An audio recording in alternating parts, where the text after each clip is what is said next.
puissance agissant en nous est capable de faire bien au-delà, infiniment au-delà de tout ce que nous pouvons demander ou concevoir. À lui la gloire pour tous les âges et les siècles.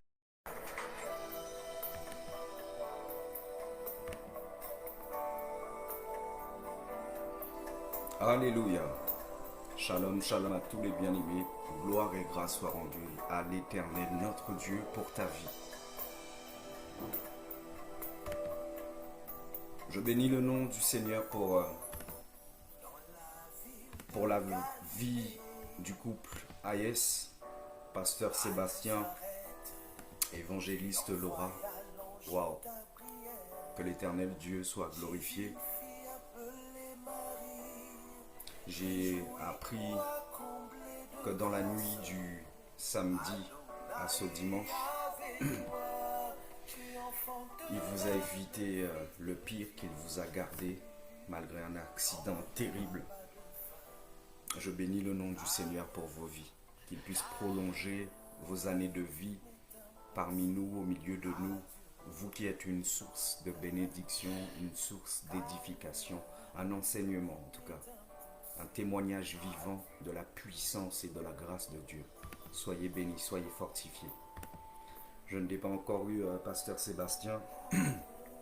Je n'ai pas pu t'appeler. Je pense que tu es en train de finir le culte à l'instant même. Moi, j'entame ce direct. En tout cas, que tous ceux qui nous suivent, soyez bénis encore. La vie. Nos vies sont gardées dans le Seigneur. Si vous saviez comment le diable chaque jour complote à pouvoir perdre nos âmes afin que la mission que Dieu attend que nous puissions accomplir sur terre ne parvienne pas. Mais Dieu nous garde. Il garde ses enfants, ceux qui sont fidèles à lui. Alléluia. Rien n'est impossible à Dieu. Et aujourd'hui, nous nous retrouvons par sa grâce. Nous allons, alléluia, encore nous exhorter. Qu'est-ce que tu cherches, bien-aimé? Est-ce que c'est l'argent? Est-ce que c'est le succès dans ce monde? Est-ce que ce sont les postes, la gratitude? Si c'est ça, tu en seras esclave et ton âme n'obtiendra jamais la paix. Puisque toutes ces choses sont éphémères, sont des choses à entretenir, à maintenir.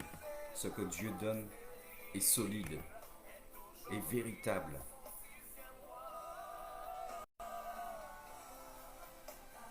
Alléluia.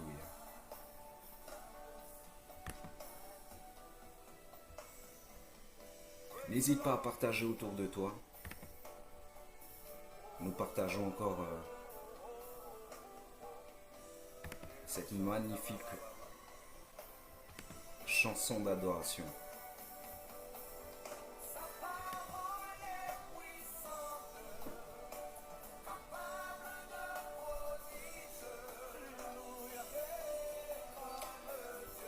Je bénis la vie de tous les membres du Centre chrétien Morija, de toutes les assemblées aux quatre coins du monde, aux quatre coins de la planète, qui diffusent, partagent le vrai évangile et qui n'en ont point honte.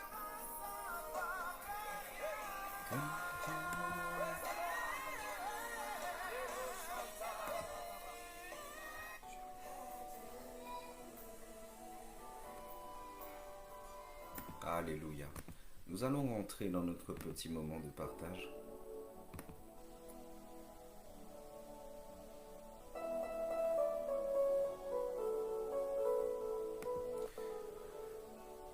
Alors,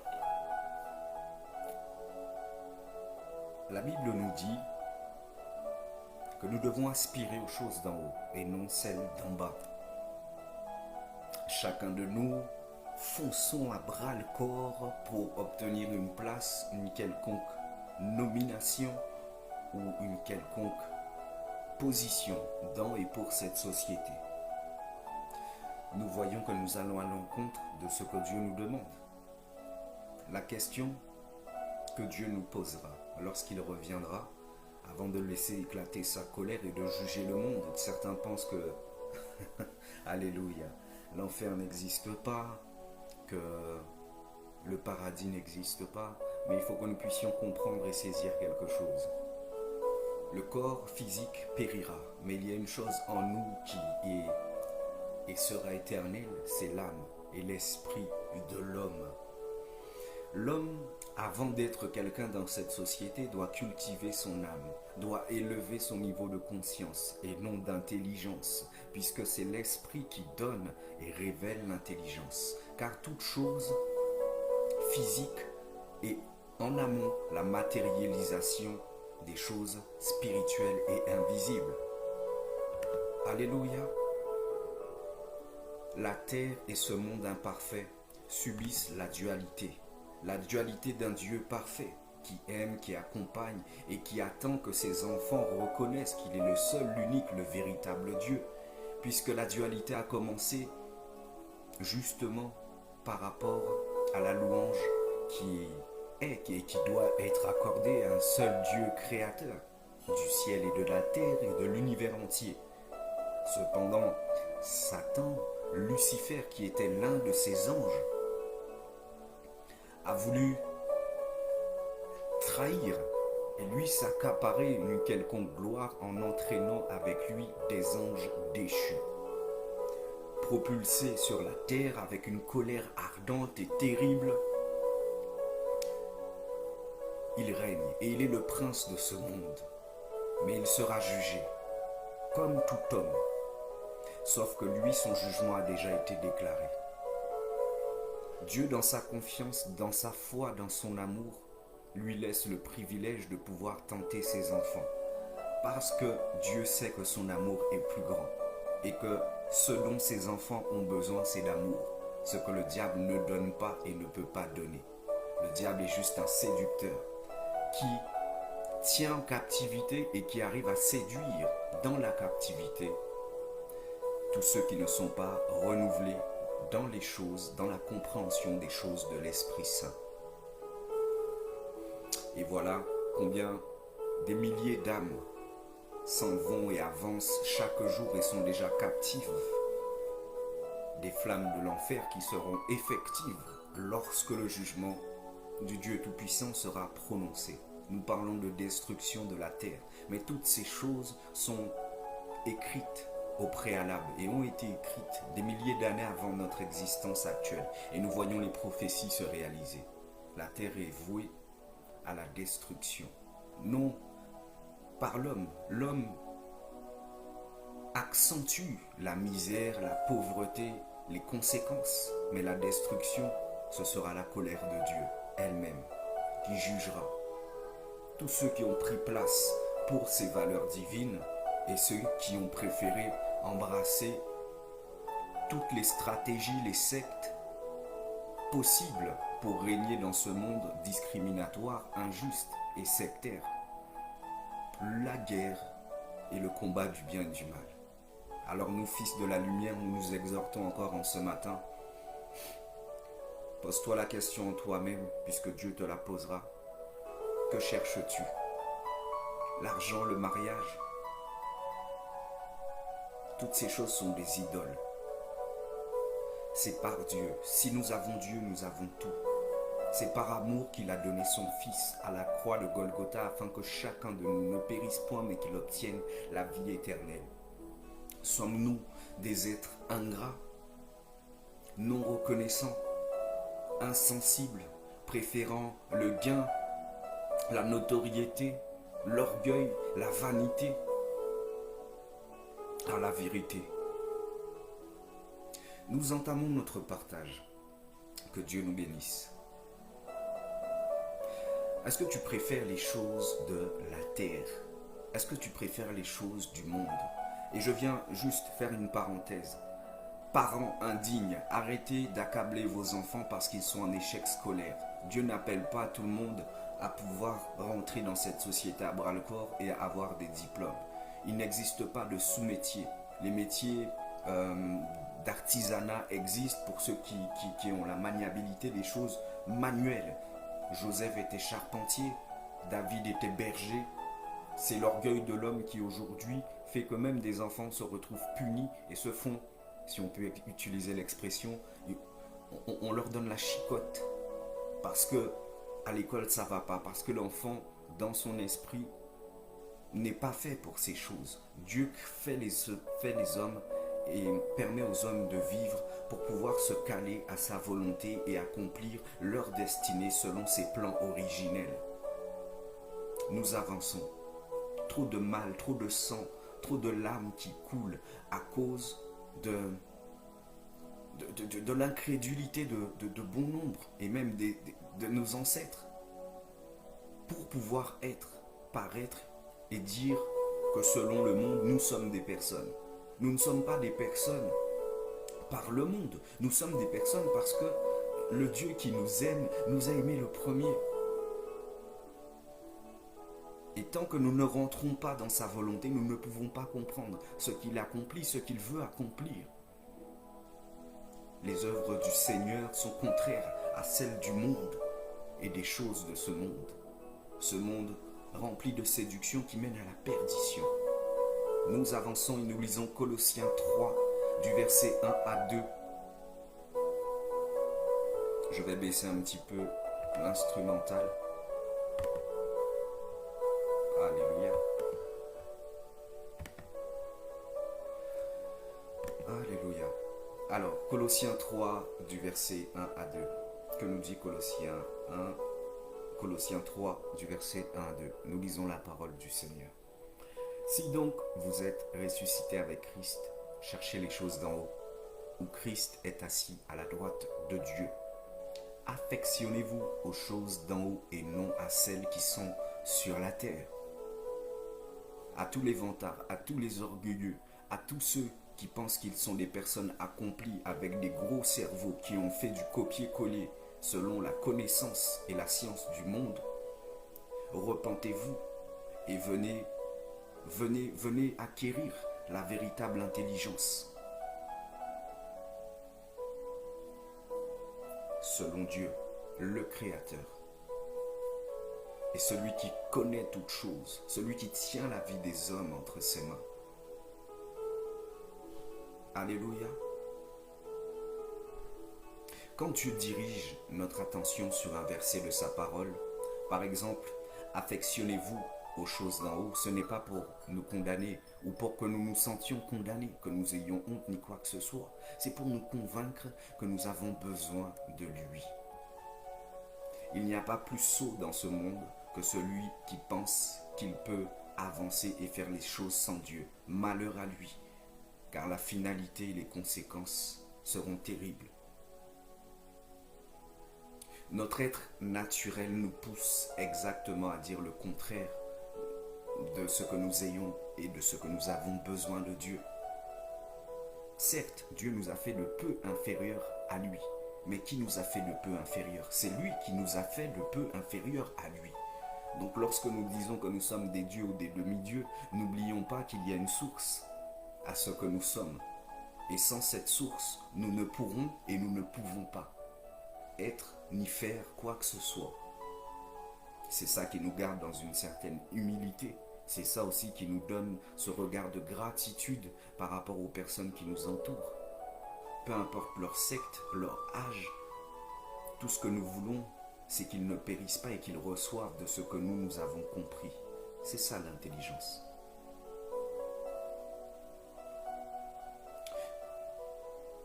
Nous n'avons aucune raison et nous ne voulons pas nous affectionner aux choses d'en haut de façon naturelle. C'est très normal pour un être naturel avec tout ce qui nous est proposé sur Terre. La technologie, les avancées scientifiques et toutes ces choses poussent à l'homme à croire que tout se joue sur Terre. L'homme ne lève plus les yeux au ciel pour chercher la sagesse qui n'est pas de ce monde. Alors que notre nature a des désirs contraires à ceux de l'esprit. Galates 5, 17. Car la chair a des désirs contraires à ceux de l'esprit, et l'esprit en a de contraires à ceux de la chair. Ils sont opposés entre eux, afin que vous ne fassiez point ce que vous voudriez. Mais il est important de ne pas faire la sourde oreille. Lorsque la parole de Dieu nous dit de nous affectionner aux choses d'en haut et non à celles sur la terre, sous prétexte que ça nous paraît impossible, il faut écouter cette parole. Que, premièrement, nous soyons convaincus que c'est comme cela que nous devrions être extérieurement, dans notre âme et notre corps, car c'est ainsi qu'en vérité, nous sommes dans notre esprit, par union avec Jésus-Christ. Alléluia. Deuxièmement, que nous puissions reconnaître que c'est comme cela que nous ne sommes peut-être pas en ce moment dans notre âme. Troisièmement, que nous soyons d'accord, même si c'est très faiblement au fond, tout au fond de nous-mêmes, une petite voix à peine audible, qu'on se demanderait si c'est bien nous. Mais oui, c'est bien nous, le vrai nous, pour faire demi-tour et accepter et que l'Esprit nous conduise à nous affectionner aux choses d'en haut et non à celles de sur la terre. C'est ce que signifie offrir nos corps comme un sacrifice agréable, nos membres comme des instruments de justice. Romains 12, verset 1. Je vous exhorte donc, frères, par les compassions de Dieu, à offrir vos corps comme un sacrifice vivant, saint, agréable à Dieu, ce qui sera de votre part un culte raisonnable.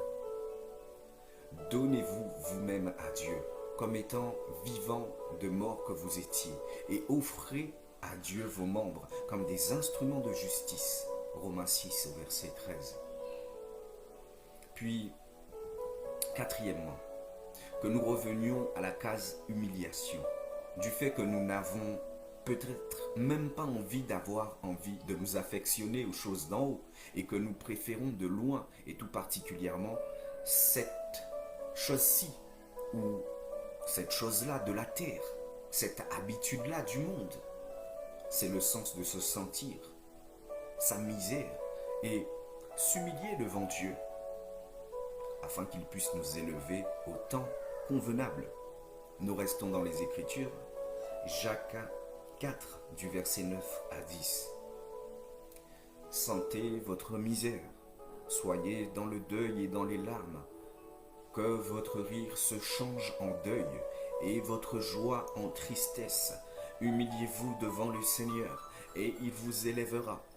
Jacques 4, du verset 9 à 10.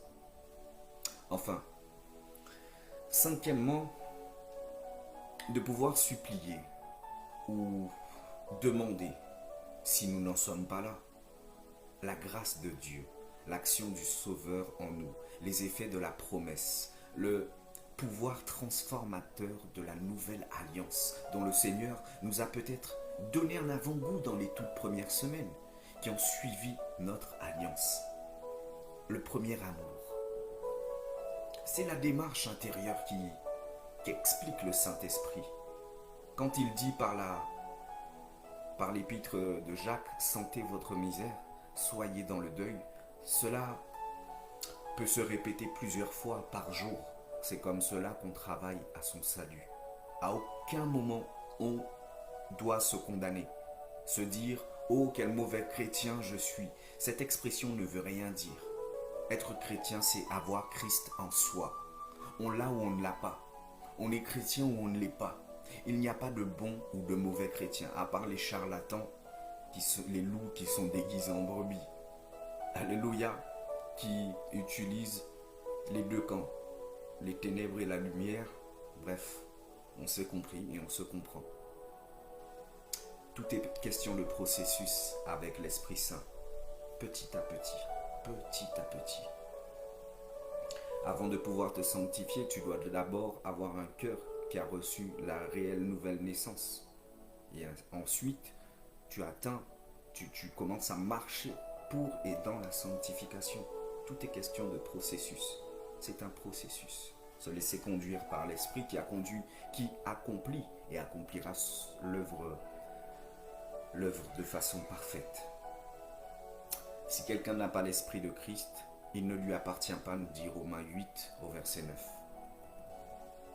L'Esprit de Dieu nous a convaincus par sa parole. Il a mis en lumière l'état réel de notre cœur pour nous pousser à réagir et pouvoir invoquer humblement son aide, parce que sans lui, nous ne pouvons pas et nous ne pourrons pas y arriver. Surtout pas pour nous plonger dans quelque chose de morbide, quelque chose de stérile, ou dans une attitude de condamnation. La condamnation stoppe le processus de Dieu et de sa grâce. Donc c'est important de pouvoir comprendre et d'accepter cela. C'est très important. La condamnation bloque la grâce de Dieu et sa puissance et ses effets libérateurs. Nous arrivons à la dernière étape, l'étape de la foi. Christ en nous. Christ est mon sauveur, l'auteur de mon salut. C'est aussi en cela que consiste mon salut, ton salut. Le salut ne consiste pas simplement à aller au ciel. Le salut complet, c'est être transformé dans l'image de Christ, qui lorsqu'il était Jésus de Nazareth sur la terre des hommes, alléluia, s'affectionnait aux œuvres, aux actes et aux paroles du Père.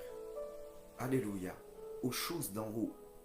C'est l'œuvre de l'Esprit Saint en lui qui le maintient en communion avec le Père. Et c'est l'œuvre de l'Esprit Saint en nous, l'Esprit de Christ. Jésus s'est offert à Dieu dans l'obéissance par un esprit éternel. Est-ce que nous sommes plus forts que Jésus? Non. Nous avons besoin de Dieu. Nous avons besoin de son assistance, de son appui. Hébreux 9 au verset 14. Combien plus le sang de Christ, qui par un esprit éternel s'est offert lui-même sans tache à Dieu, purifiera-t-il votre conscience des œuvres mortes, afin que vous serviez le Dieu vivant. Alléluia. Et l'œuvre de Dieu, c'est que nous puissions croire en celui qu'il a envoyé, que Dieu nous révèle à quel point d'excellence et à quel niveau de détail il a pris en main la question de notre salut. Il nous a envoyé un sacrifice parfait. Je mets au défi tous ceux qui doutent de qui est Jésus-Christ. Je ne vous parle pas du Jésus en statuette, les Jésus en plastique qu'on vous a montré. Ce n'est pas de ça que je vous parle. Je vous parle de Jésus qui n'est pas une religion. Je vous parle de mon Jésus à moi, le vrai. Je vous mets au défi de chercher dans le monde entier qui a été parfait, qui a été amour de toute son existence, qui a été sans tache ni péché. Dans le monde entier, sur la terre comme au ciel. Jésus, Yoshua Mashiach. Alléluia. Nous restons dans les Écritures. Jean 6 au verset 29. Jésus leur répondit, l'œuvre de Dieu, c'est que vous croyez en celui qui l'a envoyé. Je reviens sur ce que j'ai dit auparavant. Trouvez-moi la perfection de toute l'existence de la création. D'ailleurs, on nous dit qu'on est en 2022. Voyez-vous comment on nous prend pour des incrédules. La Terre a plus de milliards d'années. Ce que je veux dire par là, c'est que tous les hommes qui nous ont précédés ont fait des œuvres d'hommes, avec des échecs d'hommes, avec des faiblesses d'hommes. Mais Dieu parmi nous, Jésus-Christ, est le modèle parfait. Alors pourquoi voulons-nous suivre? Comment dire ça? Nous ne voulons pas prendre quelque chose d'original, d'originel, d'authentique, mais nous cherchons à nous caler aux failles et aux imperfections d'hommes qui ne pourront en aucun cas nous rendre perfectibles. Toute source de perfection vient de la source de la perfection. Et la perfection n'est pas de ce monde, ni de cette terre. Nous avançons. C'est pourquoi, rejetant, nous dit Jacques 1, 21, c'est pourquoi rejetant toute souillure et tout excès de malice, recevez avec douceur la parole qui a été plantée en vous et qui peut sauver vos âmes. Frère, toi qui es dans les loges, toi qui es dans les organisations secrètes, sors de là, on te ment. On te tient coincé par tout le matériel, les facilités qu'on te donne, le voyage, les voitures, l'argent. Tu es captif. Le diable est un menteur. Alléluia. Et Dieu ne tolérera point et ne reconnaîtra point ces personnes qui prennent part à la discrimination, à l'injustice, aux sectes. Sa colère va tomber. Aujourd'hui, il te parle encore avec amour au travers de moi et au travers de millions et de milliards de serviteurs de Dieu dans le monde entier. Ne cède pas aux menaces de tes loges, ne cède pas aux menaces du contrat que tu as signé. Si tu viens en Jésus-Christ, tu seras couvert par son sang et rien ni personne ne pourra t'atteindre. Celui qui touchera à une branche de tes cheveux, la foudre de Dieu s'abattra sur lui. Il n'y a rien ni personne au-dessus de Dieu. Moi aussi, j'ai reçu des menaces de mort et j'en reçois jusqu'à aujourd'hui. Je vivrai tant que Dieu n'aura pas fini d'accomplir ce qu'il a voulu que j'accomplisse sur terre. C'est lui qui est au contrôle de la vie de tous les hommes. C'est lui qui connaît le nombre de cheveux que tu as, que nous avons sur la tête. Personne ne te connaît mieux que lui. Nous avançons 2 Corinthiens 7 au verset 10. Reçois la délivrance, reçois la délivrance, reçois la foi. Alléluia. Que tes yeux s'ouvrent en ce matin. 2 Corinthiens 7 au verset 10. En effet, la tristesse, selon Dieu, produit une repentance à salut, dont on ne se repent jamais, tandis que la tristesse du monde produit la mort. De plus, toutes ces choses, tous ces avantages que vous avez par le fait que vous ayez pris part à la corruption ne vous donnent pas la paix, mais vous demandent de pouvoir constamment être éveillé pour pouvoir maintenir ces choses ou en obtenir plus. C'est un combat sans fin. Vos âmes sont déjà tourmentées et elles le seront au centuple lorsque la colère de Dieu s'abattra. Il vous promet le lac de feu et les temps de soufre. Nous avançons. Aujourd'hui, il veut te racheter. Il te ramène à lui. Ce n'est pas pour faire peur, c'est la réalité. Tellement Dieu est bon, il laisse la souffrance grandir. Regardez les informations. C'est la bonté de Dieu qui fait que ce monde n'est pas encore jugé. Alléluia. Ainsi donc le cœur qui se laisse convaincre, qui accepte la parole avec douceur et sans hésiter, qui réalise la noirceur et la rébellion de son être naturel que cette parole met en relief et qui demande à Dieu la repentance. Parce que la tristesse qui conduit à la vraie repentance vient aussi de Dieu. La tristesse selon Dieu. Ce cœur qui s'humilie devant Dieu et qui s'attend à ce que lui fasse par son esprit ce qu'il a promis dans la nouvelle alliance, qu'il crée le vouloir et le faire. Celui-là est dans les conditions pour recevoir la grâce de Dieu. Alors n'endurcis pas ton cœur encore par rapport à cette parole de ce matin. N'endurcis pas ton cœur. Il y a un moment, il n'y aura plus de prédicateurs sur terre. Il y a un moment, il n'y aura plus d'enfants de Dieu sur terre. Ce sera le règne du monde, dans sa méchanceté, dans sa colère. Et pour tout conclure, la colère de Dieu qui viendra clôturer toutes ces choses. Je ne veux pas que tu restes attaché spirituellement, ni pour l'éternité, ni dans l'éternité, par les chaînes du monde qui te lient. Dieu est un Dieu jaloux, il ne partage pas sa gloire. Dieu nous aime. Satan est rusé, lui-même il est déjà condamné. Reçois sa grâce en ce matin. À cause de toutes ces choses, nous devons faire tous nos efforts pour joindre la foi à la vertu. De la vertu, la science. De la science, la tempérance. De la tempérance, la patience. De la patience, la piété. De la piété, l'amour fraternel. Et de l'amour fraternel, la charité.